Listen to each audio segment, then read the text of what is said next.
The Inquisitive in Pursuit of the Inconceivable. The most common of all follies, wrote H.L. Mencken, is to believe passionately in the palpably not true. It is the chief occupation of mankind. In a culture after culture, people believe that the soul lives on after death, that rituals can change the physical world and divine the truth, and that illness and misfortune are caused by alleviated by spirits, ghosts, saints, fairies, angels, demons, cherubim, devils, and gods. According to polls, more than a quarter of today's Americans believe in witches, almost half believe in ghosts, half believe in the devil, half believe that the book of Genesis is literally true, 69% believe in angels, 87% believe that Jesus was raised from the dead, and 96% believe in a God or universal spirit. How does religion fit into a mind that one might have thought was designed to reject the palpably not true? The common answer, that people take comfort in the thought of a benevolent shepherd, a universal plan, or an afterlife, is unsatisfying because it only raises the question of why a mind would evolve to find comfort in beliefs it can plainly see are false. A freezing person finds no comfort in believing he is warm. A person face to face with a lion is not put at ease by the conviction that it is a rabbit. What is religion? Like the psychology of the arts, the psychology of religion has been muddied by scholars' attempt to exalt it while understanding it. Religion cannot be equated with our higher spiritual, humane, ethical yearnings, though it sometimes overlaps with them. The Bible contains instructions for genocide, rape, and the destruction of families. And even the Ten Commandments, read in context, prohibit murder, lying, and theft only within the tribe, not against outsiders. Of course, that's not to mention slavery as well. Religions have given us stonings, witch burnings, crusades, inquisitions, jihads, suicide bombers, abortion clinic gunmen, and mothers who drown their sons so that they can be happily reunited in heaven. And as Blaise Pascal wrote, quote, "Men never do evil so completely and cheerfully as when they do it from religious conviction," end quote. Religion is not a single topic. What we call religion in the modern West is an alternative culture of laws and customs that survived alongside those of the nation-state because of accidents of European history, especially that coming out of the axial age. That's a term originally coined by Karl Jaspers. Religions, like other cultures, have produced great art, philosophy, and law, but their customs, like those of other cultures, often serve the interests of the people who promulgate them. Ancestor worship must be an appealing idea to people who are about to become ancestors. And as one's days dwindle, life becomes to shift from an iterative prisoner's dilemma, in which defection can be punished and cooperation rewarded, to a one-shot prisoner's dilemma, in which enforcement is impossible. If you can convince your children that your soul will live on and watch over their affairs, they are less emboldened to defect while you are alive. Food taboos keep members of the tribe from becoming intimate with outsiders. Rites of passage demarcate the people who are entitled to the privileges of social categories, fetus or family member, child or adult, single or married, so as to preempt endless haggling over gray areas. Painful initiations weed out anyone who wants the benefits of membership without being committed to paying the costs. Witches are often mothers-in-law and other inconvenient people. Shamans and priests are wizards of Oz, who use special effects from sleight of hand and ventriloquism to sumptuous temples and cathedrals to convince others that they are privy to forces of power and wonder. Let us focus on the truly distinctive part of the psychology of religion.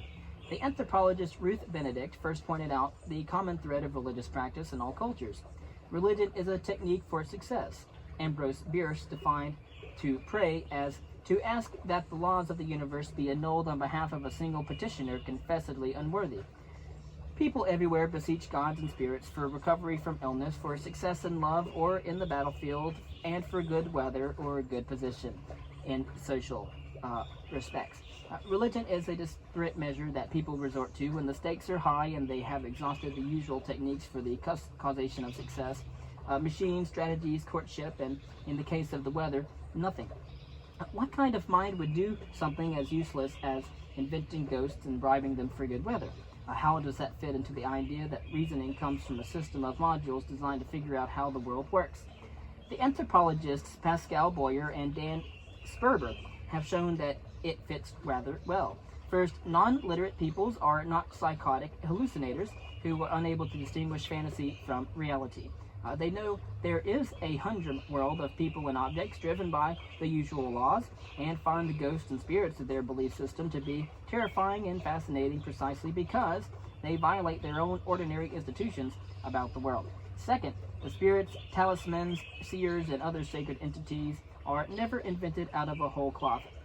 People take a construct from one of the cognitive modules, an object, person, animal, natural substance, or artifact, and cross out a property or write in a new one, letting the construct keep the rest of its standard issue traits.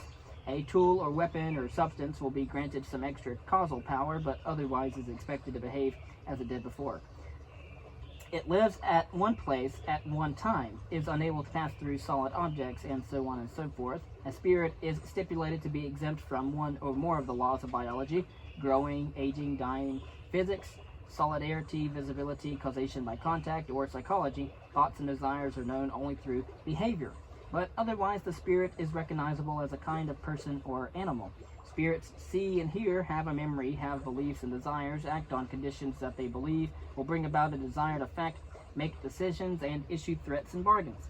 When the elders spread religious beliefs, they never bother to spell out these defaults.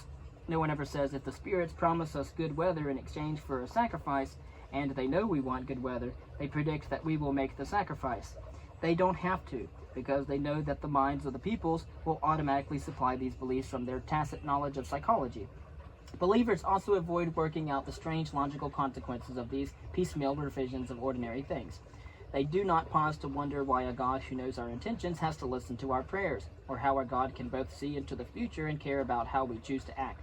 Compared to the mind-bending ideas of modern science, religious beliefs are notable for their lack of imagination. God is a jealous man. Heaven and hell are places. Souls are people who have sprouted wings.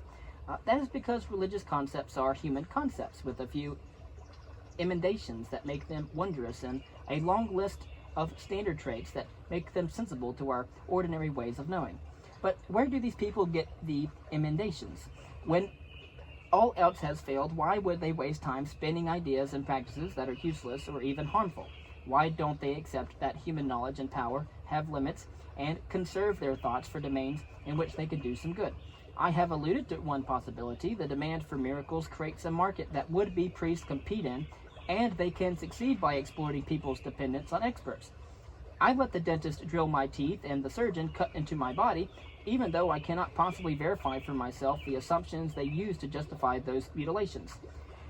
That same trust would have made me submit to medical quackery a century ago, and to a witch doctor's charms millennia ago. Of course, witch doctors must have some track record or they would lose all credibility, and they do blend their hocus pocus with genuine practical knowledge, such as herbal remedies and predictions of events. For instance, the weather, that are more accurate than chance. And beliefs about a world of spirits do not come from nowhere. They are hypotheses intended to explain certain data that stemmy our everyday theories. Edward Tyler, an early anthropologist, noted that animistic beliefs are grounded in universal experiences. When people dream, their body stays in bed, but some other part of them is up and about in the world. The soul and the body also part company in the trance brought on by an illness or a hallucinogen. Even when we are awake, we see shadows and reflections in still water that seem to carry the essence of a person without having mass volume or continuity in time and space. And in death and body has lost some invisible force that animates it in life. One theory that brings these facts together is that the soul wanders off when we sleep, lurks in the shadows, looks back at us from the surface of a pond, and leaves the body when we die. Modern science, however, has come up with a solution in most times and places is mysticism and religion. Of course, the problem with the religious solution was stated by Mencken when he wrote, "Theology is the effort to explain the unknowable in terms of the not worth knowing." For anyone with a persistent intellectual curiosity, religious explanations are not worth knowing because they pile equally baffling enigmas on top of the original ones. What gave God a mind, a free will, knowledge, certainty about right and wrong? How does he infuse them into a universe that seems to run just fine according to physical laws? Why invent something that's more complex when we can deal with the simple things of the world that are themselves not so simple to find out about? How does he get ghostly souls to interact with hard matter? And most perplexing of all, if the world unfolds according to a wise and merciful plan, why does it contain so much suffering and pain? Next, we will talk about the second part of the meaning of life, and in regard to the inquisitive in pursuit of the inconceivable.